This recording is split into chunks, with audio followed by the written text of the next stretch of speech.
Good morning, everybody. Mark Finan here in the mobile weather office. This morning, coming to you from northwestern Michigan, where it's a clear and cool morning. Today is Wednesday, the 16th day of October 2024.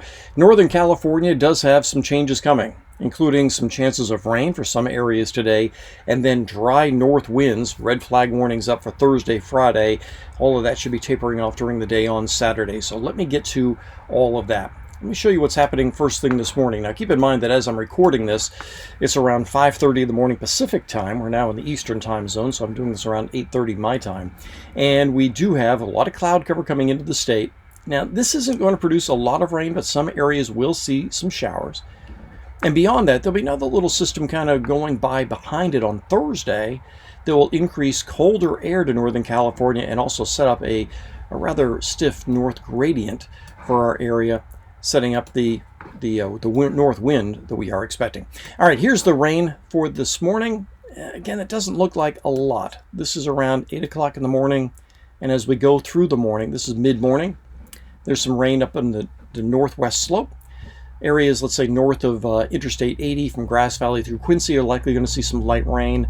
Sacramento may see a brief shower, but farther south, areas toward, let's say, Sonora and Modesto will be staying dry most likely.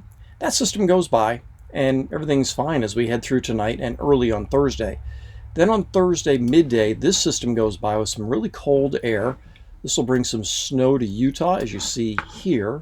And then behind it, the gradients start to set up as a north flow, and this is on Thursday night. These are the isobars, and as you see, they're stacked up from north to south, and the wind goes perpendicular to those, so we will have a rather dry north wind pickup.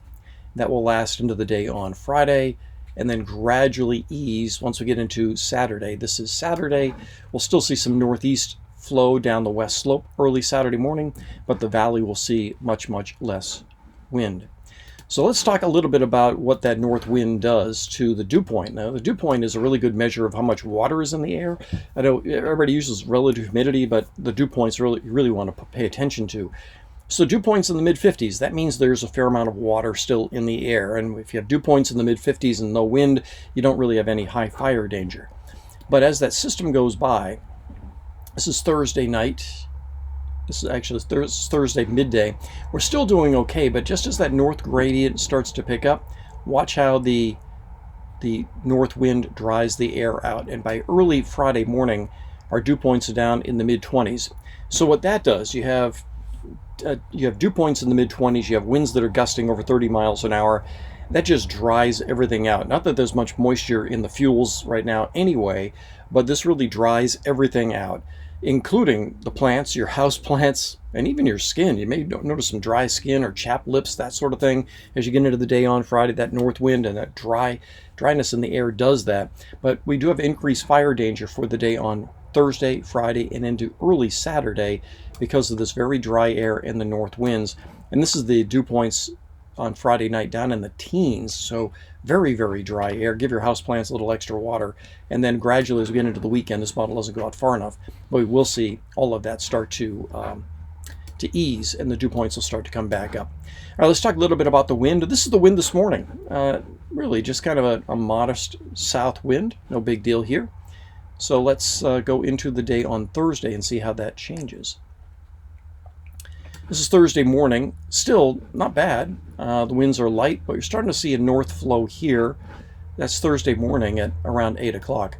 But by 5 o'clock in the afternoon, the winds are howling down the west side of the valley, probably gusting over 35 miles an hour in areas like Colusa County and Yolo County. Also very windy around Sacramento. Not as windy in the foothills at this point, and then windy, very windy on the east side of the Sierra. So this is Thursday at 5 o'clock. And then Thursday night, this is when we start seeing those downslope winds. We have strong winds on the west side of the valley. We have northeast winds. These are the kind of winds that come down the canyons. So many areas in the foothills along and below Highway 49 don't see much wind, but there are areas like in the Feather River, as well as in the American River and the Rubicon, that do see some of this very strong winds. We also see very strong ridgetop winds in the Sierra with a flow like this. And it's that easterly flow, and that's on very early Friday morning. And as we head into the day on Friday, this is Friday at 5 o'clock. It's still breezy, but not as windy as what we will see on Thursday night and into early on Friday. And then by the time we get to Saturday, those winds are basically gone. All right, so let's talk about a little bit about the big picture here. I'll talk about the long term, and this is the GFS, because the last time I did a briefing, I couldn't do one yesterday, but on Monday I talked about the fact that we could see some rain maybe around the 22nd or 23rd. Well, this is the 21st. There's a weak system going by. And then this is the 22nd, 23rd. And as you can see, there's nothing here. And then here, there is something coming in around the 24th. All right. That is that's the 0Z run from last night. Let me show you the most recent run, because the most recent run misses us completely.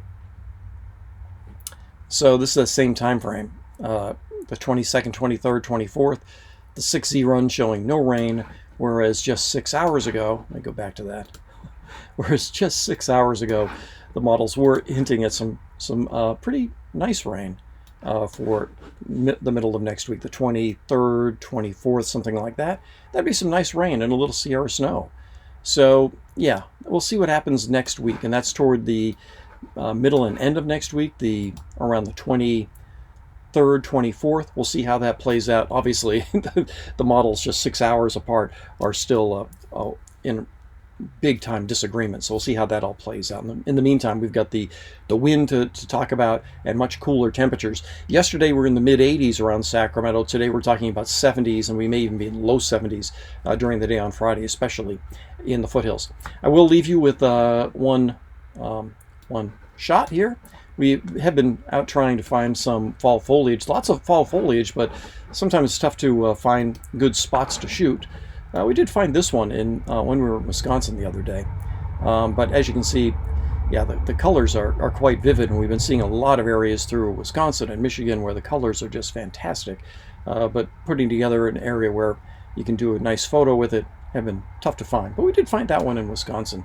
And now we're going to be heading south today toward Ohio and eventually toward New England, and we'll see how the fall colors are there when we get there. That's everything I've got for you this morning on this Wednesday morning. Make it a great day. I'll talk with you later.